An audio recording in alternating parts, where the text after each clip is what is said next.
On pense souvent que notre réalité a quelque chose d'extérieur, quelque chose qui nous arrive. Mais en fait, elle est façonnée par une force intérieure qu'on a tendance à complètement ignorer.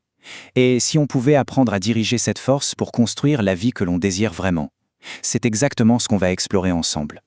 Alors plongeons directement dans le vif du sujet avec cette idée. Cette citation, c'est vraiment le cœur de notre analyse. Ce lien hyper puissant entre nos pensées et notre monde extérieur. Ce n'est pas juste une jolie phrase, c'est une véritable loi de fonctionnement de notre esprit. Du coup, ça nous amène à la question essentielle. Parce que si nos pensées d'hier ont littéralement bâti notre présent, eh bien ça veut dire que nos pensées d'aujourd'hui sont les plans, les fondations de notre avenir. Ça change tout, non? Ça nous met directement aux commandes. C'est exactement ça. On n'est pas de simples spectateurs de nos vies, mais bien les architectes en chef. Chaque pensée qu'on entretient, qu'elle soit positive ou négative, c'est comme poser une nouvelle brique. Au final, le succès ou l'échec, ce n'est pas une histoire de chance. C'est le résultat logique, quasi mathématique, de notre manière habituelle de penser. Et quel est l'outil principal de cet architecte? C'est notre subconscient. Il faut l'imaginer comme une sorte de génie de la lampe, incroyablement puissant, qui est là, prêt à réaliser nos souhaits, à nous aider à guérir, à nous mener vers le succès.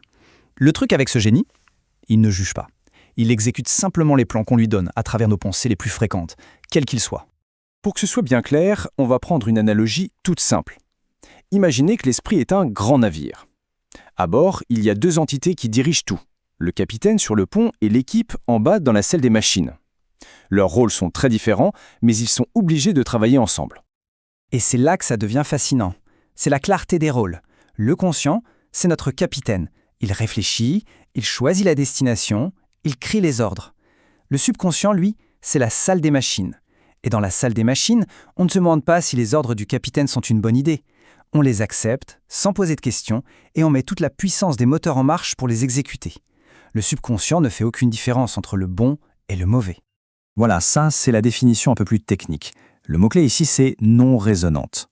Le subconscient, c'est comme une terre incroyablement fertile. Il fera pousser absolument n'importe quelle graine qu'on y plante, que ce soit du blé ou du poison.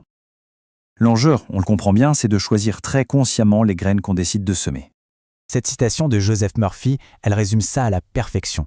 Le pouvoir ne vient pas de l'objet de la croyance, mais de la force de la conviction elle-même. C'est l'intensité de cette croyance qui sert d'ordre direct pour le subconscient. Bon, maintenant qu'on a saisi la théorie, passons au concret. Comment fait-on, dans la pratique, pour donner des ordres clairs et nets à cette puissante salle des machines? Eh bien, il y a des moments et des méthodes qui sont bien plus efficaces que d'autres. Pourquoi ces moments-là en particulier? C'est simple, c'est parce que ce sont les instants où le capitaine, c'est-à-dire l'esprit conscient et critique, baisse un peu sa garde. Le filtre de la raison est moins actif, et ça ouvre une autoroute de communication directe avec le subconscient. Et voici 3 outils très concrets. Le film mental, ça utilise la puissance incroyable de la visualisation. L'autosuggestion, c'est de la reprogrammation pure par la répétition. Et la gratitude. Ah, la gratitude, c'est peut-être bien la plus puissante de toutes. C'est une idée qui peut paraître un peu étrange, mais elle est fondamentale. En ressentant l'émotion de la gratitude maintenant, comme si c'était déjà là, on envoie le signal le plus fort possible au subconscient. On lui dit que le résultat est déjà une réalité sur le plan émotionnel. C'est l'émotion qui donne à la pensée son véritable pouvoir créateur. Tenez-vous bien, ce chiffre, 30%, c'est le pourcentage de notre temps d'éveil où notre esprit vagabonde sans être concentré sur une tâche. On pourrait croire que c'est de la distraction, du temps perdu. Mais en réalité, c'est une porte d'entrée directe vers notre subconscient. Réfléchissez-y. Près d'un tiers de notre journée est une occasion en or, souvent inexploitée, de communiquer avec cette force intérieure. Apprendre à diriger ne serait-ce qu'une petite fraction de ce temps, ça peut radicalement changer la donne. Voyons maintenant comment ça s'applique à des domaines très concrets de la vie. La santé, par exemple. Il suffit de penser à l'effet placebo, où la simple croyance en un traitement peut déclencher un processus de guérison réel. Pareil pour les finances, la réussite et même notre façon de voir le vieillissement. Tout ça est directement influencé par nos croyances les plus profondes. Ce tableau illustre parfaitement le mécanisme. L'idée, c'est d'abord d'identifier les croyances limitantes qui tournent en boucle, souvent sans qu'on s'en rende compte. Ensuite, il faut les remplacer activement par des affirmations positives, ce qu'on appelle un recadrage. Par exemple, si on a la croyance ancrée que l'argent est la racine de tous les maux, ça va être très compliqué de s'enrichir parce que notre subconscient va tout faire pour nous protéger de ça.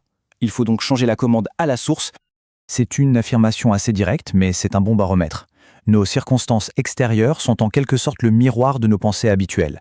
Elles nous donnent un retour, un diagnostic sur notre état d'esprit interne. Cette vision du vieillissement, c'est un exemple parfait de recadrage. Au lieu de le subir comme une dégradation inévitable, on peut choisir de le vivre comme une accumulation de sagesse et d'expérience. Le subconscient, lui, il matérialisera la croyance qu'on choisit de nourrir. Et on arrive vraiment au cœur du message. Tout ce qu'on vient de voir nous amène à une seule conclusion. Le pouvoir de choisir notre réalité nous appartient, parce qu'il réside avant tout dans notre capacité à choisir nos pensées.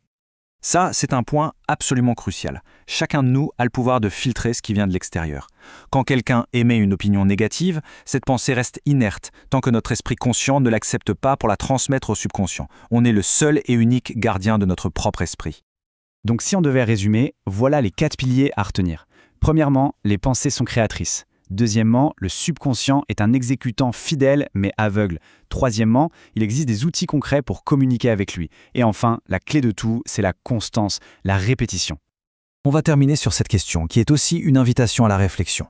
Puisque chacun est le seul maître de ses pensées dans son propre univers, la responsabilité est énorme, mais l'opportunité l'est encore plus. Le choix nous appartient, à chaque instant, à chaque pensée.